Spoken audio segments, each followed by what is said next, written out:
বড় পীর আব্দুল কাদের জিলানী, সকল পীরের পীর, সকল ওলির ওলি। তার বাবা আবু সালে জঙ্গি নদীর কিনারায় বসা, পেটে ক্ষুধা, পানির স্রোতে ভেসে আসতেছে একটা ফল।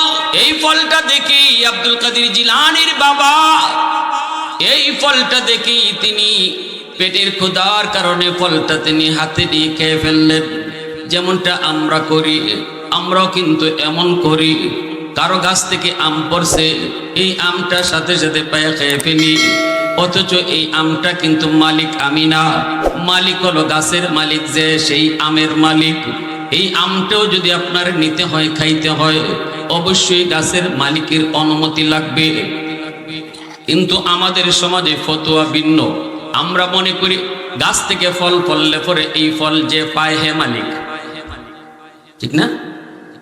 এজন্যই দৌড়াদৌড়ি শুরু হয়, কেডা আগে লইতো আম। আমের দিনে বোঝা যায় কার কি পরিমাণ দৌড় আছে, ঠিক কিনা? মাঝে মাঝে ছোট ছোট বাচ্চা হতে সাথে মুরব্বীরাও দৌড় মারে, আমি দেখছি তো। এটি এমন এক নিশা, আম পড়ছে আওয়াজ হইলে দেখা যায় বাচ্চারা খালি দৌড়ে না, মুরব্বীরাও দৌড়। আমিও দৌড় দিছি, আমার কত আমি